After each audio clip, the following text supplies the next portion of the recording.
finish up stripping the first side of the bottom, and then I'll trim to the center line. Hopefully. We'll see how far we get. Yesterday I got these 6 strips on, and it looks like there's another maybe 8 strips left to go to cover the first side of the bottom. As I'm going along here, I'm trimming the strips off short for 2 reasons. It's just easier to deal with shorter strips, but I also am going to eventually have to mark the center line here.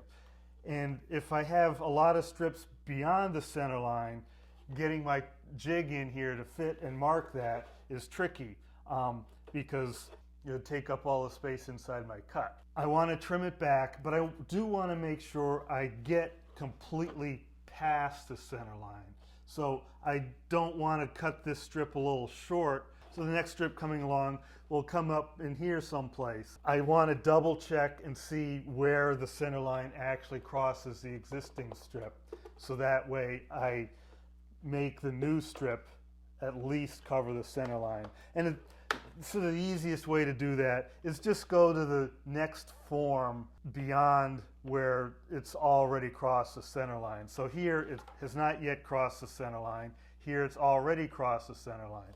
If I go at least this far, I know I've got the center line covered. So if you want to be more precise about that, you can just eyeball down the line and mark where it is, or take a, just a scrap strip, mark the center line and say, okay, I want to come at least that far. Just make sure you get beyond that center line. If you end up here, then when we go to trim it, we end up with a gap in that, right along that edge there. Not the end of the world. We can always come, and since we've trimmed this piece off, if we keep all these pieces we've trimmed off, we've got the wood that came off the end there. You can just cut this piece off and butt it up against that, and the tiny little sliver triangle here where you've missed the full length, nobody's ever going to see that, but we do our best not to make that mistake. We'll start by stripping off the clamps and pulling off the tape.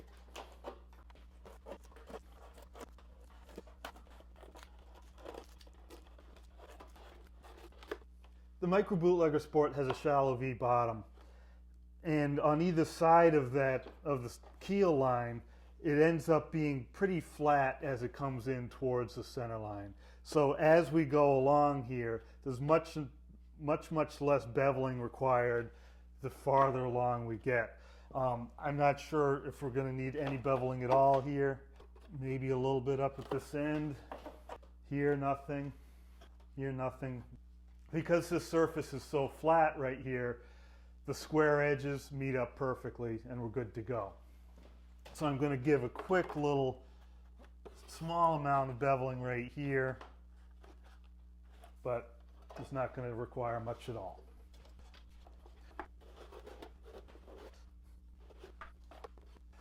Yeah, 2 passes with the robo-bevel seems to do it just fine. So we'll go ahead and add some glue.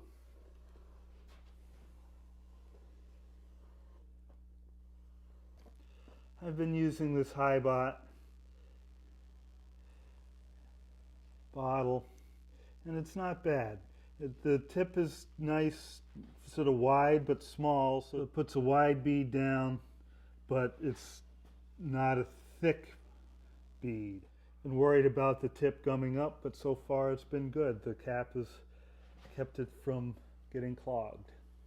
I'm doing this a little bit out of order. I should have dry fit this strip before I applied the glue, but we're going to trust that it works out okay.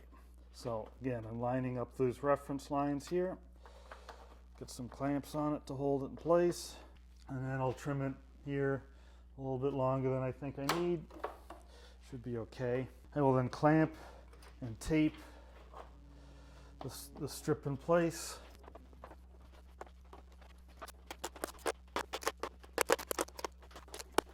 Then add some stitches of hot melt glue. These little stitches are just a blob of glue crossing the glue line, that when the glue cools, it'll just be a little substance to hold it all together. can see the yellow glue is still wet here, but when this glue cools, it'll be enough to hold the yellow glue together. Now that I've got all the stitches in place, I can take the clamps off. I'm going to leave the green tape as long as I can, give the stitches of hot melt glue enough time to cool down before I release the contact pressure provided by the tape. So first just the clamps. I'll then just go inspect how well the strips are staying down. If I find that they're a little bit loose, I'll end up putting a little bit of hot melt under them to tack them down tight.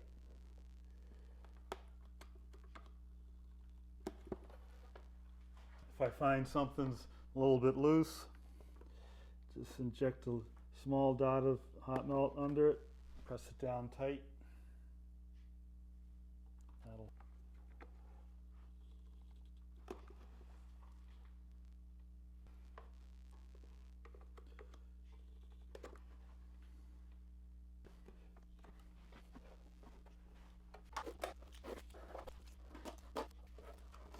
Now that the hot melt holding the forms down is cooled off, I can trim the squeeze out off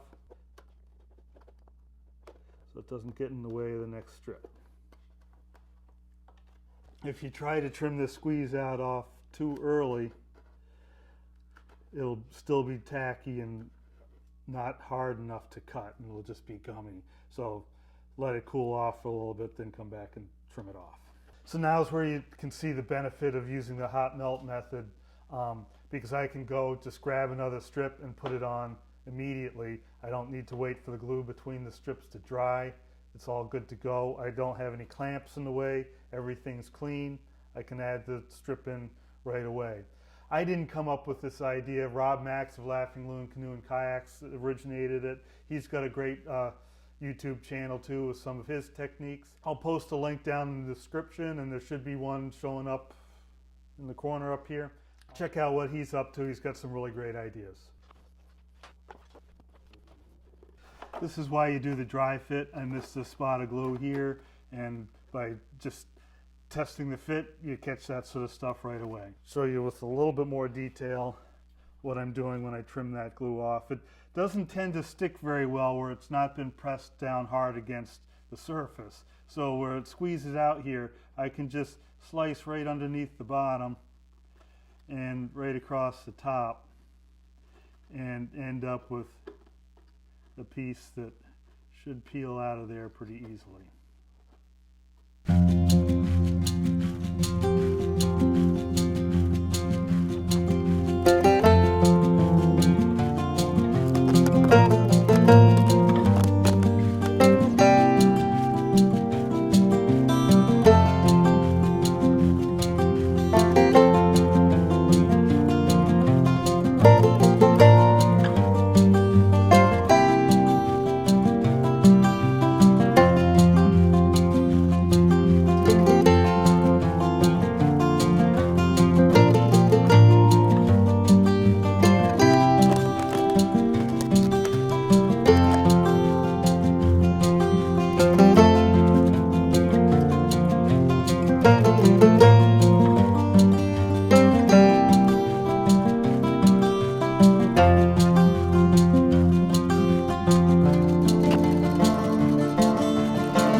Down to the point where in the earlier episode when I was sorting out the strips, I had these strips that were split at the end. That split end was cut off, so the fact that they were a little faulty doesn't matter. It's fine.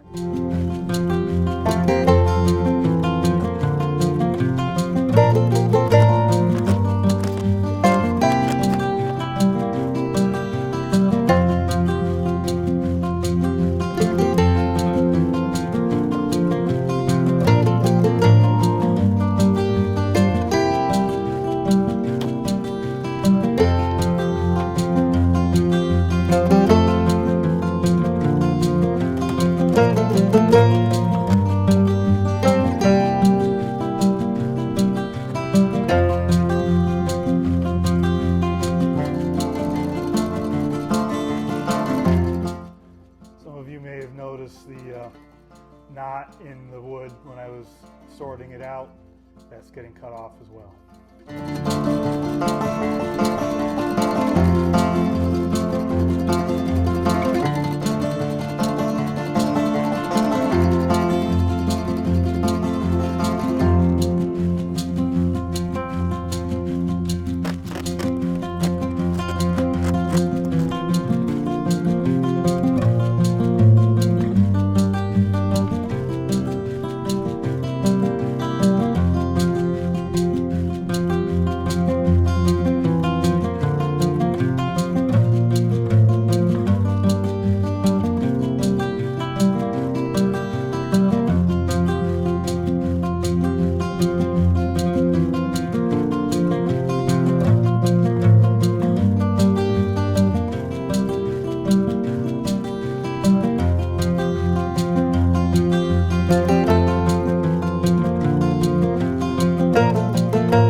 So I installed the last strip just before lunch so I didn't have to hot melt glue it in, and now after lunch is over, everything's dry. So at this point I'm going to be marking the center line and trimming that and truing it up the same way we did the chines and the same way we did the water line. It's the same process, just using a different set of reference marks this time. So we'll be using those center lines and marking them and trimming that out nice.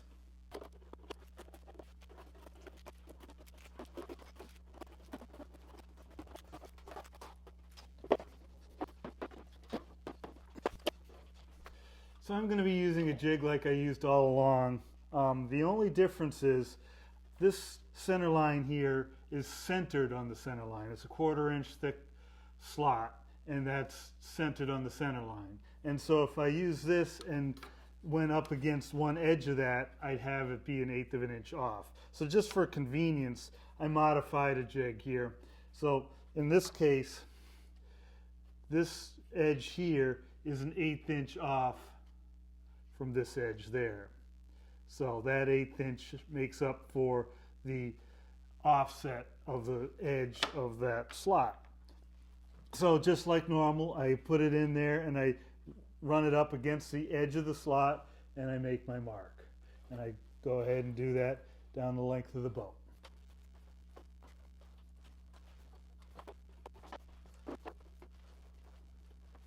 One thing I'm going to do before I proceed with this is scrape off the glue drops that are just in the way of making a nice crisp line. There's just a few places where the hot melt glue is a little bit in the way.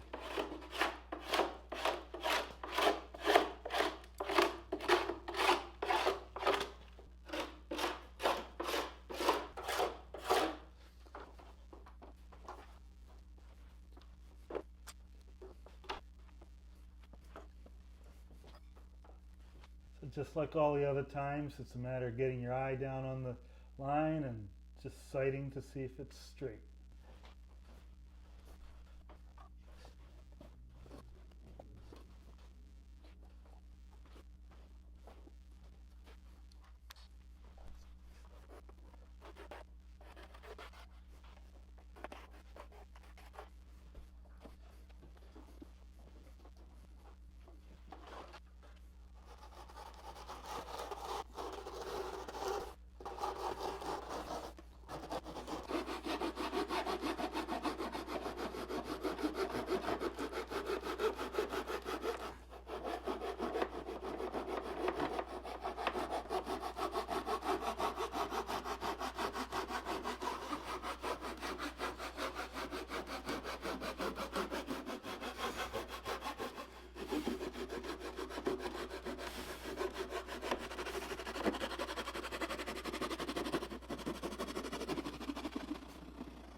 So like the water line and the chine line, it's the same process. We've got the line marked here, and now we're just going to carve off the high spots with the side rabbet plane. So again, it's identifying the high spots and cutting off the tops. We're trying to straighten out the line first, and then we'll worry about getting it exactly where it needs to be. And in this case, the center line wants to be vertical, perfectly vertical. So I'm going to hold my tool vertical.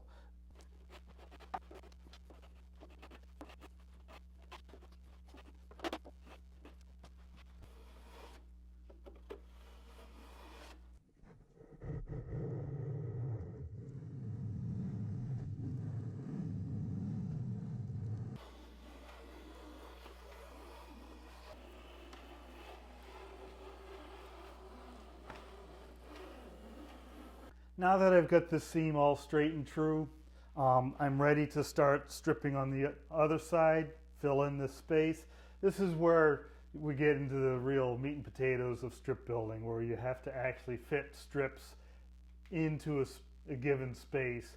So far, most of what we've been doing is just running them long, and then coming back and trimming them to the right shape. From now on the bottom of the boat, we're going to be fitting into a given space, so we're going to have to get the length right on either end to fit into the space, and we need to do that while we're maintaining the alignment of the grain. In the next episode, we'll start that process, work stripping up the side as far as the chine line. We'll see how far we get. Until then, if you're enjoying this series, please hit subscribe, hit like if you like this episode. Until the next episode, thanks for watching and happy paddling.